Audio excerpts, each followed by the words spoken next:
it's Alyssa, and I haven't posted in a second due to kind of a lot of things. First off, school just started for UCA, so LOL, and my back into my so we were halfway at Christmas break, so I'm doing the last semester and then one more year, and then I will graduate and be a nurse. That's pretty crazy. But over this past week, my papa passed away, January 9th, I believe, and it's been really hard for me, honestly.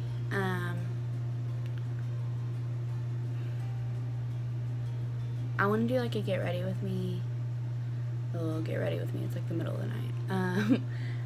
I want to play with makeup and talk about my papa, because I feel like that's how I'm gonna grieve right now.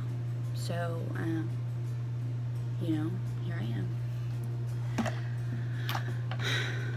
So, I'll explain what happened to him.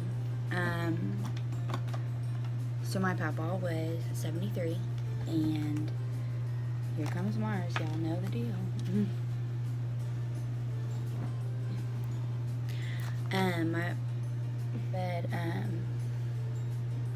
You know the deal, the Porefessional. I don't want to use the new pearl one because that's my favorite one. And I don't have very much of it, so I'm just going to use my regular Porefessional. But he was 73. And we saw him the day after Christmas, and everything seemed fine. At this point in his life, we had known that he had about 40% kidney function. He had a defibrillator and a pacemaker in his heart, and so, you know, basically machines were controlling his heart. He had stents, he had whatever. Like, that was not any kind of new news to us. We had dealt with that, honestly, and that was not my biggest concern. My dad called me on New Year's Day, and he said, hey, we're at the hospital right now with Pappa. They're about to transport him to Little Rock, and they know that he has pneumonia and that he has sepsis. Sepsis is an infection of the blood. That can happen from a lot of things, honestly. It can happen from like a staph infection that doesn't get treated. Really, it can just be like a wound or something that doesn't get fixed. A lot of things can cause sepsis, but either way, it's an infection of the blood, which on its own, you know, is kind of a serious thing, because blood circulates through your whole body, and thus causing damage to those areas. So from this, he had pneumonia. Okay, like pneumonia is not good by any means, but you know, okay, like we were aware of the pneumonia, and he also had the sepsis, and the sepsis itself had, my nose was so dry. I need a hydrating primer.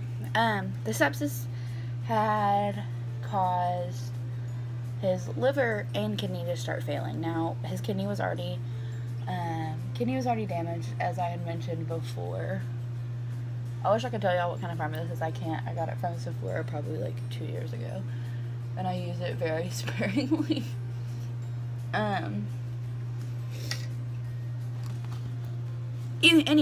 Anyway, so it was causing liver and kidney failure, which, you know, is considered multi-organ failure. And from the hospitalists that came in the first night, we had just kind of talked about the fact that he was sick. You know, he was really sick. And so this was pretty late at night. It was probably like 9 or 10. I don't think we left that night till around 2 or 3. And I'm not doing any like crazy brows. I'm just trying to get something on.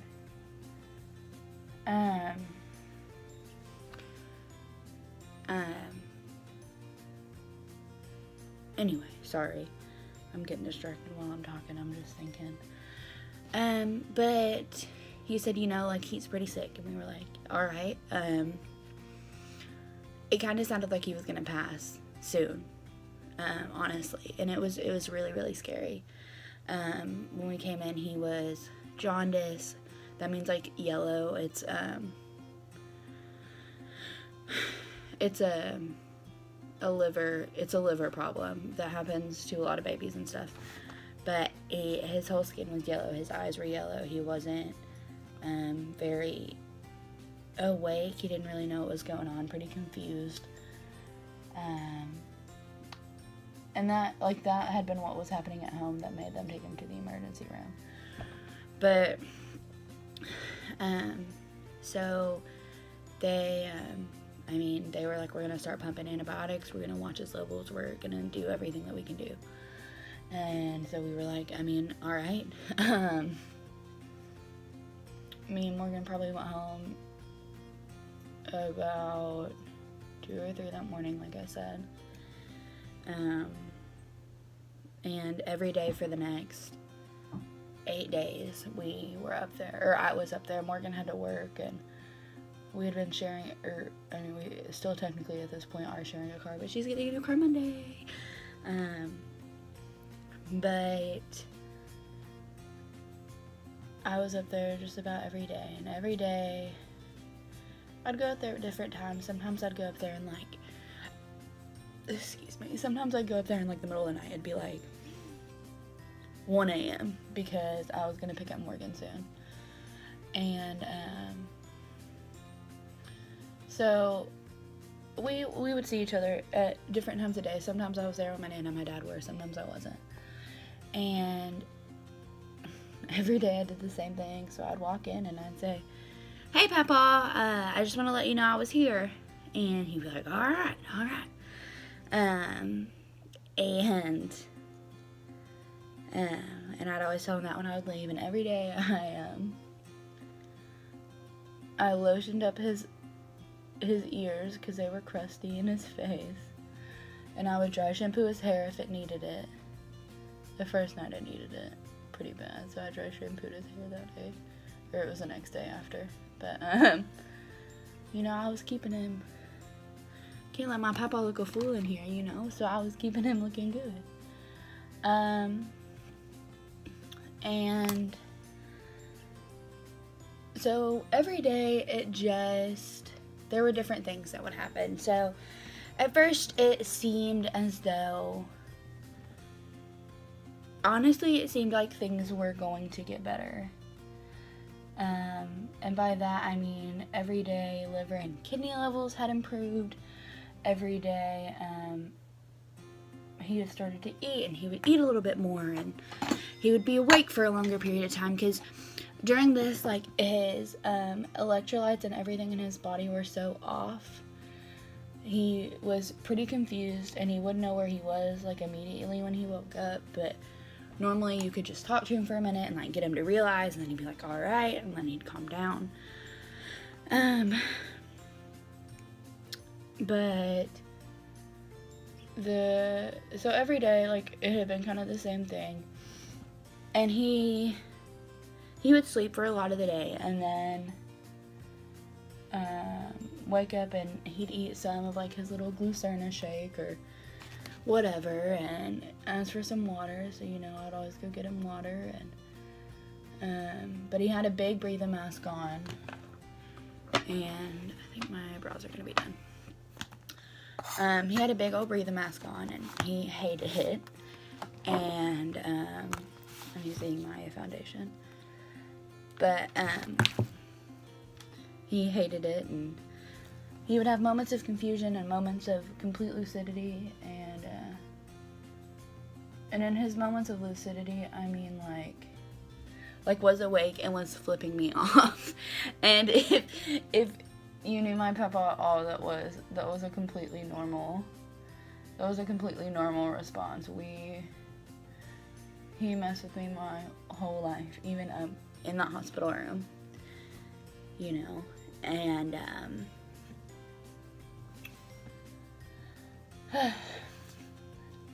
so he would, anyway, every day, and sorry if I seem so scatterbrained, I'm just like trying to sit and like think about what I'm saying. But so every day things seem to be getting better, you know. Like the very first night I thought that him passing away was an option, and then after that, from his levels and stuff getting better, I wasn't really sure anymore, you know. It just kind of seemed like we were in like a limbo. Like no one really knew exactly what was going on, but we knew that the liver and kidney had seemed to be improving, which is what we wanted. So anyway, so I'd go up there and see him every day. Now he wouldn't be awake for very long, but when he was, I'd feed him, and he was eating real food for a few days, and then started drinking like his shakes and stuff as he got a little more confused. But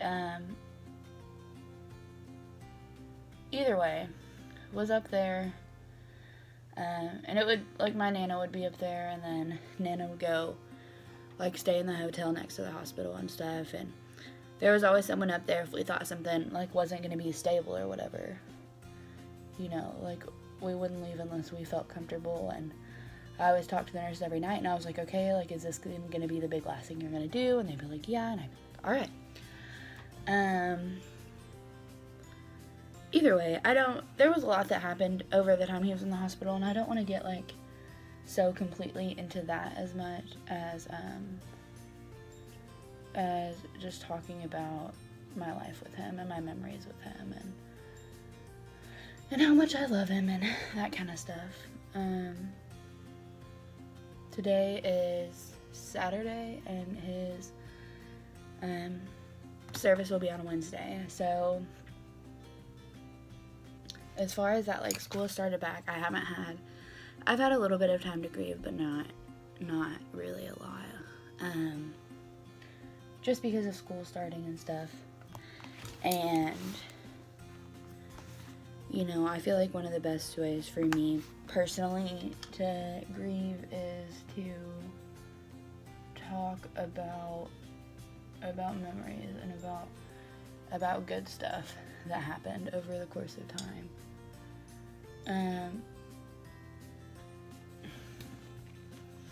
My brows are acting a fool, you know what's new. But either way, what we're pretty sure ended up happening that led up to his death is, so we had been up there on the last day, and it just seemed like he had had a pretty bad day, you know? Like, Mars! And, you know, bad days aren't good. They're not something that you want. They're not something that you expect or enjoy or anything of that nature. And so, you know, he just wasn't very awake. He hadn't really woken up at all that day, is what they had told me. And when he did wake up, was just very, very confused, didn't really eat. You know, whatever. And so I was already not, like, that day in the hospital wasn't easy for me to see anyway. You know, even being a nurse or being in nursing school, like, it doesn't make it any easier when it's real and it's someone you know. Because, like, it's all real, but it's not as real until it's your family, you know. And so it was just hard. It was hard. But that last day, you know, I really made sure I woke him up, and before I left, I shook on him for a good 5 minutes, I would say, you know, and I was like, hey, you know, I just wanted to let you know that I was here and that I love you. And, my brow's okay. And he woke up enough in that moment, and he said, he was under his little BiPAP and everything, and he said, I love you too. And that was the last time I talked to him. And of course, I didn't know that would have been the last time I was going to talk to him, but I went home and my dad called me and he said, hey, I think they're going to ventilate it, or like they just called Nana and they're going to ventilate, or they're going to put a tube in, is what he said. And I said, oh, like a feeding tube? Because that's what they had talked about with me earlier in the day, that like, since he wasn't eating, they wanted to make sure he was getting adequate nutrition, etc. So I was like, okay, yeah, like a feeding tube. And he was like, no, like a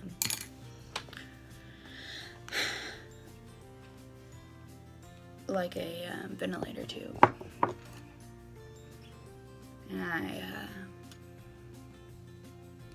I started crying, you know, and I said, okay, you know, I really don't want this to have to turn into something where Nana's gonna have to make a decision. He said, me either, but I don't really see, like, oh my god, he said, I don't really know if there's gonna be another option. And I was like, okay, and this brow doesn't seem as thick as this one, but, so that was at like 9 something, or 8:50, or anyway, he died at 9:30 at night. But what was I gonna say? So then he called me. You know, I was sitting there doing the dishes, and I was already upset because I was like, you know, I don't want my family to have to go through this. I don't want to sit there and look at him and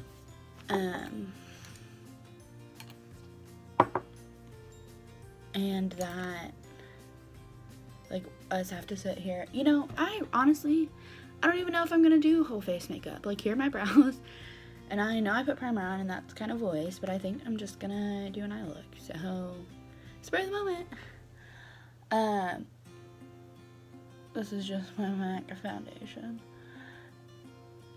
And I was like, you know, I just don't want it to turn into this, because it's gonna be really hard if we have to sit here and, like, take him off a machine. It just is. It's not easy. It's not what I want, you know. But I thought that's what I thought that's what was gonna end up happening, you know. That was what I had pretty much figured in my mind was gonna be how this was gonna turn out, you know. And so I was like, you know, all right, whatever. And I would say it wasn't very long after. It was probably, probably not even 10 minutes after they had just called and said they were going to put the ventilator in. And my dad called me and said, hey, I think you need to go ahead and go up there. And I fell through the floor. And I screamed for Morgan, and I was like, baby, we gotta go. And y'all, I'm gonna try to do this eye look, but I'm gonna cry the whole time, you know? So I think that's why I just wanted to focus on, like, up here, because it's gonna get emotional for me. But I was like, yeah, baby, like, we gotta go right now. And we got all our stuff together, and she flew down the interstate for me. And I just had a feeling, you know, that when we got there, it was already gonna have happened. But I was praying, and I was like, God, please give me a chance to say goodbye. And later on, you know, I'm pretty sure him telling me that he loved me was his way of saying goodbye. And I feel like he knew, and he didn't wake up all day, really, for anyone else. So, yeah, by the time we'd gotten there, he had passed away. We probably got there at around 9:45, and he had passed away at 9:30. And the nurses were very kind and said, you know, like, we're cleaning everything up and we'll let you go back in there. And I said, you know, like, all right, that's fine. And so we waited, and you know, I just wanted to know, like, what had happened in that span of time between, and I'm gonna use a Dare to Create palette, what had happened in between us leaving it around 7 or 8 to then, and they went to intubate him, and he had an abdominal aneurysm, and but that really wasn't the main concern, because with the sepsis and with the pneumonia, like, that's what everybody was concerned about. And when they went to go intubate him, he started bleeding, and he couldn't stop from the face and stuff, and I'm pretty sure that aneurysm ruptured. But I went in there and held his hand for about an hour, and probably not even until Nana got there, and I just cried, and I looked at him, and I told him I loved him, and you know, here we are.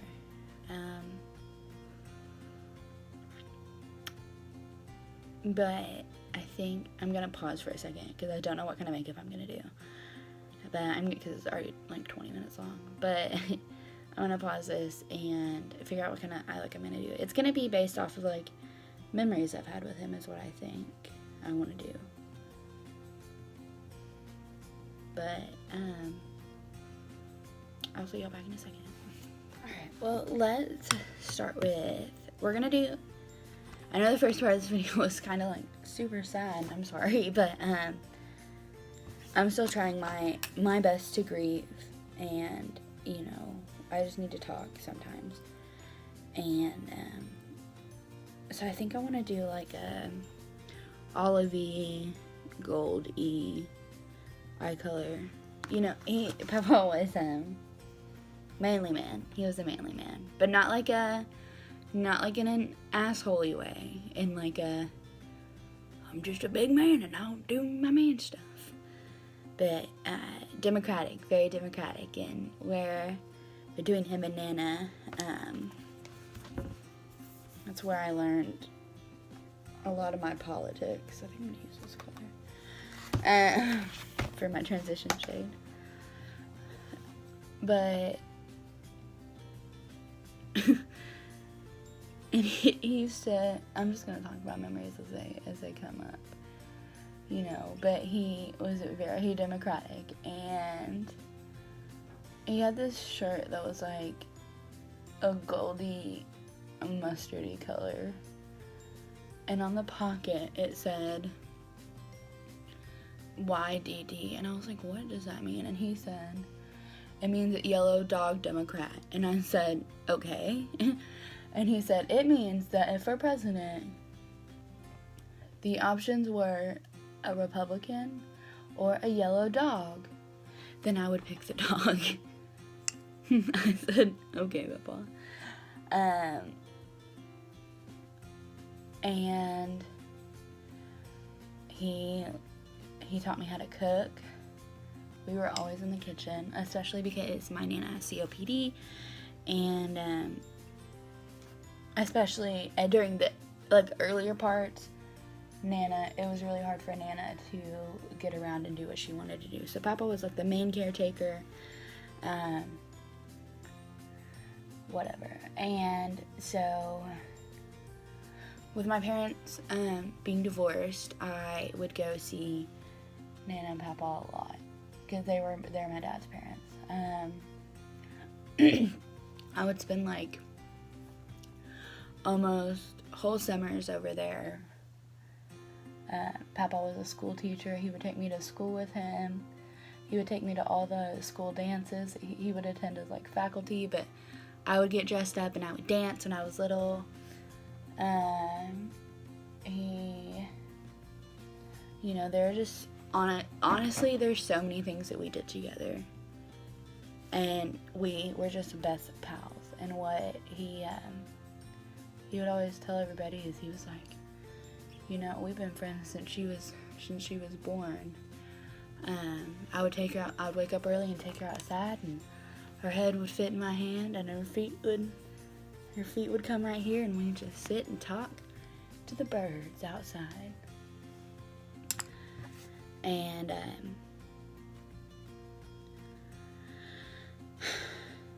so between that, you know, we would always go Black Friday shopping together. Because I would spend the morning of Thanksgiving at my mom's, and then I would go over there later in the day. And so we would get up at like 5 or 4 in the morning, and we'd go eat McDonald's breakfast or Cracker Barrel. It was kind of what we were feeling that day. Didn't really know, but we'd go to Walmart, and we would just buy silly stuff. Like one year I got like a Cookie Monster backpack. But just like, we loved to wake up early and like spend time together, because that was when Nana was asleep, and you know, we would just go have our own little adventures doing whatever. I think next I'm gonna go in with this color.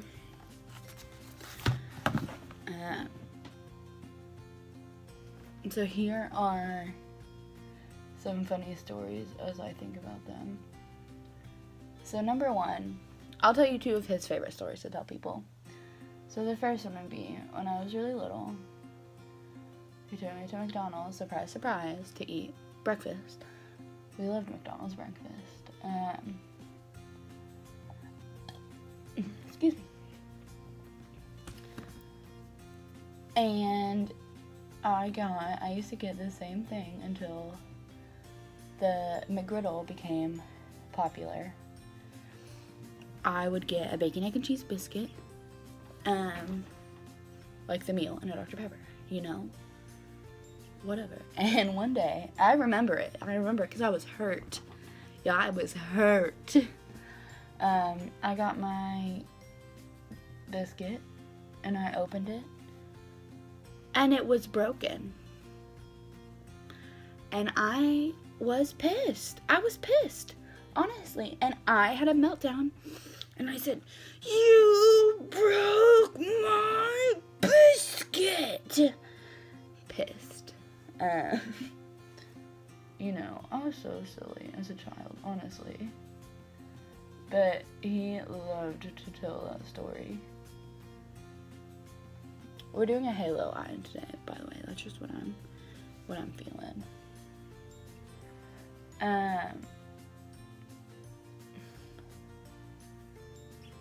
So "You broke my biscuit" was always a classic, for one. And he loved to tell people that story. Number 2, one day we were riding in the car together, and I was tall enough that I could stand on the floorboard and see. Like, I held on to, like, he had a truck, so I held on to that handle, and I would just look, and I said, "Pappa, the moon, the moon." And he said, "Girl, there's not no moon out here." He said, "There ain't no moon." And so he pulled over because he really thought he was about to show me something. He did. He thought he was going to show it to me. And he got outside, and there was the moon. Because you know how sometimes the moon comes out in the daytime? Well, there it was, the moon. And he said, "Well, she sure showed me." And so that was another favorite. And I would say number 3, one time we were at a hotel for something. Couldn't tell you what, couldn't tell you where. But, he used to be a really big guy, like probably like 400 pounds. I never know how much he actually weighed, but he was a big guy. And, I found his pants, and I said, "Pappa, these are really big pants." So that just kind of became something silly that happened. But, you know, through his passing and stuff, a lot of people have been like, you know, like, "Your papa loved you so much," and whatever. And, like, we had a bond that I don't see a lot of other grandpa, granddaughter just having in general. He would call me, and obviously as I got older and I couldn't go down there as much, he would call me less frequently, but at least once every few weeks I would just be like, "Hello, what you doing? what's going on in your life. And I'm so thankful because I'm now going to go into this lighter green next. I have so many voicemails, and I haven't listened to all of them yet. But I am getting Build-A-Bears made for me and my Nana, with his voice on them. Before we're doing that Monday, and the voicemail that I picked out is one from. I'm just re-going over that green with a lighter green. But the one that I picked for both of our bears, because it had a pretty good snippet in it, because obviously none of my voicemails would have been to Nana, so like I kind of had to like find one that would be good for hers. But it is the voicemail that he left me after I got arrested, and I was so embarrassed and so ashamed and whatever. And it was one of the longer voicemails that he left, and he said, you know, I love you and I'll always love you, and there will never be anything that you could do that would change that.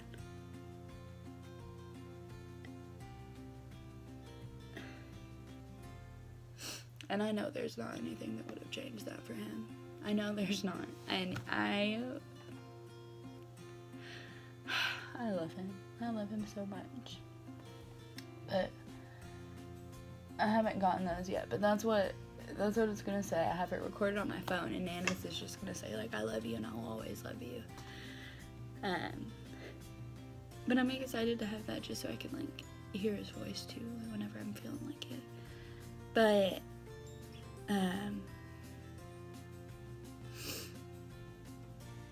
oh, sorry y'all, but let's see, some more happy memories. Well, one, we always used to wrestle. We used to wrestle on the bed. He would go to sleep, and he would have his CPAP on. He had a CPAP for literally forever, and he would go to sleep, and I would go in there and jump on top of him, and we would start wrestling. Enough to where I'd like have to go get water, because he was a big old guy, and he'd hold me down. So I was always messing with him, and I sat in his lap all the time, you know, that was like our thing. He was a big guy, I was little, I sat in his lap. And I think that kind of developed itself into this own Santa thing. He used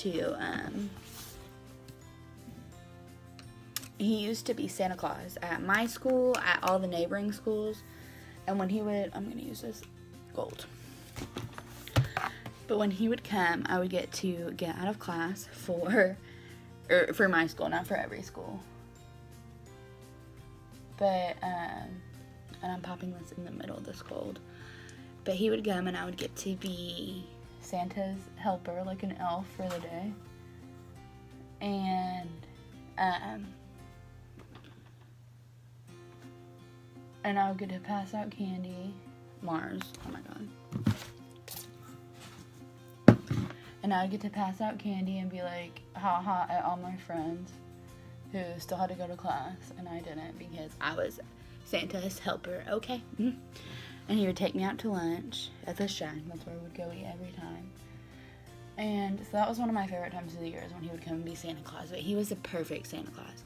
He had a real beard, and so when kids were like, are you like the real Santa? He'd be like, well, pull on my beard and find out.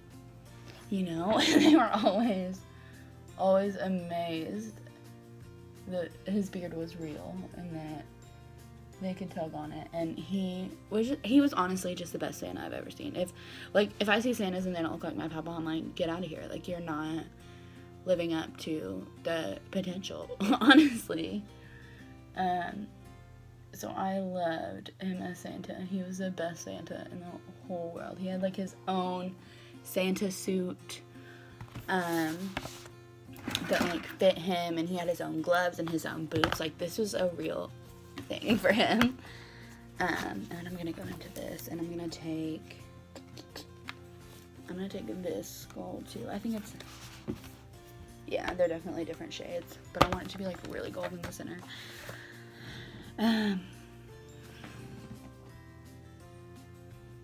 But so he was the best Santa Claus in the whole world, and kids loved him. So he did Santa for a few years until he until he really couldn't anymore, just health-wise and stuff.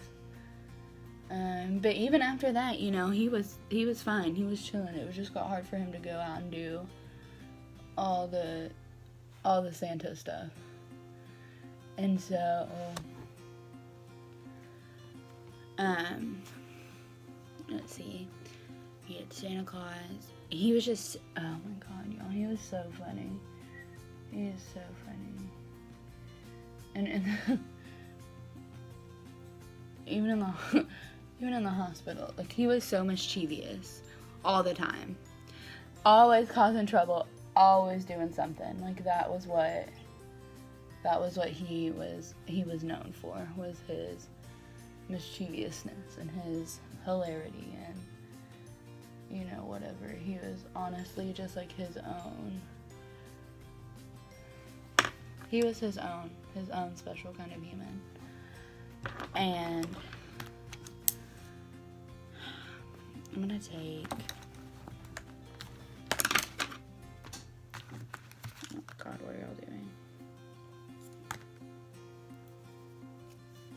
I'm gonna take this color, a Jaclyn Morphe palette.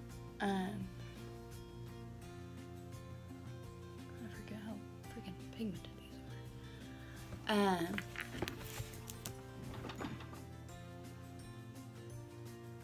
I lose my track of thought, but things that he would tell me just to prove to you what I'm talking about with him. He would tell me that I am so full of shit that my eyes are brown. My eyes are blue. So I'd be like, Pappa, no. We used to sumo wrestle together when I was really little. We would put our hands on our knees and be like, huh!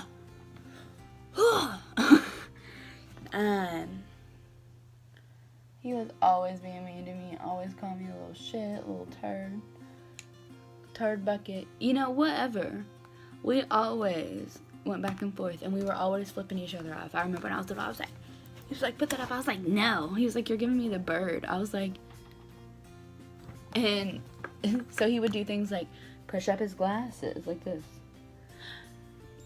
comb his eyebrow like this. And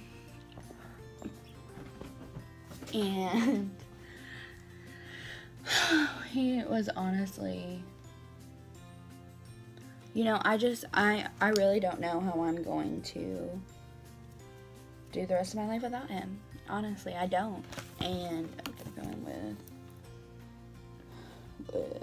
this color to highlight, but he, you know, I feel like even doing a video isn't going to do enough. It isn't going to show enough. It isn't going to tell enough.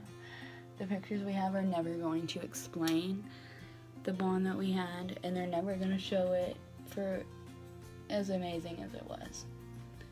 You know, he was an amazingly kind-hearted, kind, loving. He was like one of my heroes, honestly, and was one of those people that he had Cleaning This Gun by Rodney Atkins, I think. I'm pretty sure that's his name. He had that as his ringtone for me. Like, he was finna kill you if you messed with me, and that was something I told everybody.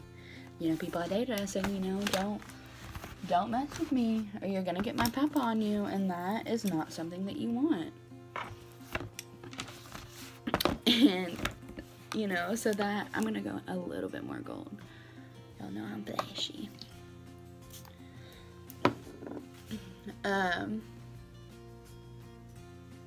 Oh yeah, this is what I wanted this color payout. Boy.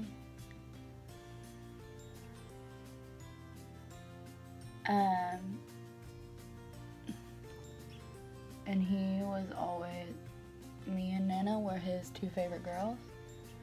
And that's the way it was. That was it. And I just honestly,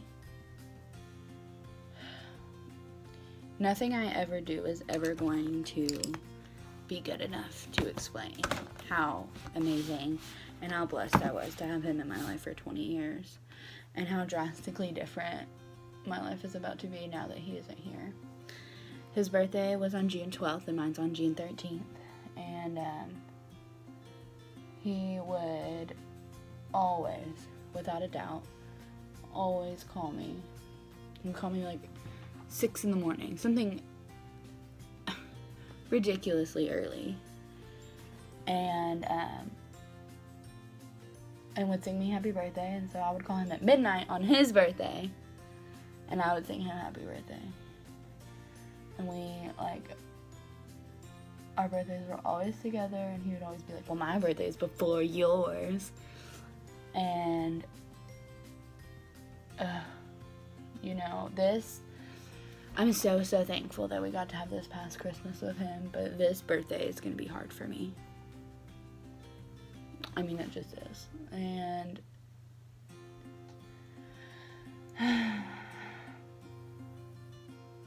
there are people in this lifetime that are gonna be irreplaceable to you and to your life, and that's just what he was for me. You know, I know a lot of people don't get to have their grandparents and aren't nearly as lucky as I have been with getting to have them for this long in my life, but it's so greedy, but I just want more time.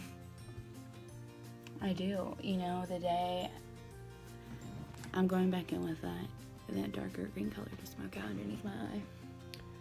But the 26th, that day we were there to celebrate Christmas with them, I'd been telling him that he better start exercising, you know, because for my wedding, he has his own special dance. You know, and he was like, you know, alright, I'll start.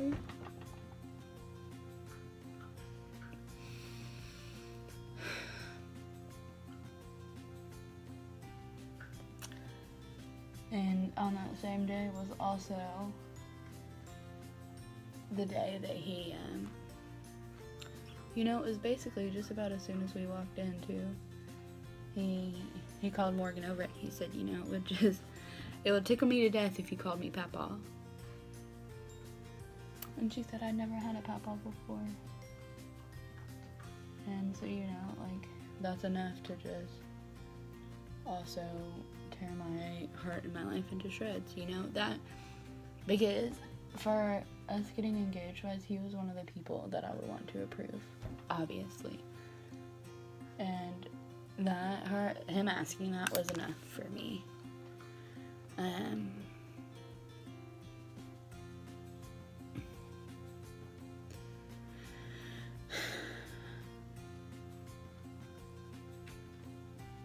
I'm gonna do my eyeliner, my lashes, but I can't normally talk when I do that. And then I'll give y'all like I think this is a pretty cute eye look. I had it base.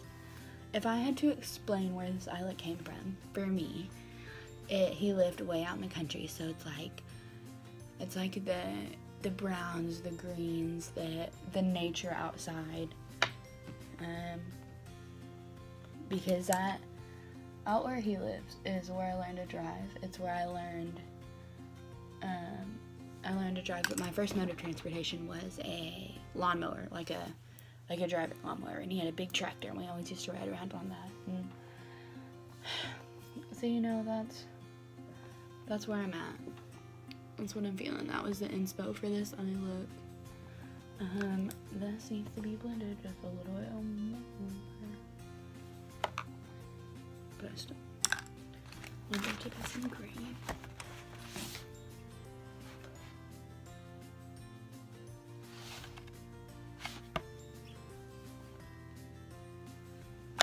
Okay, so I have my liner and lashes on. So, oh, don't look at my messy room. Okay, hiding that. Okay. Olive with some gold tones in the center. No makeup on the rest of my face. But this one's for you, Pappa. I love you.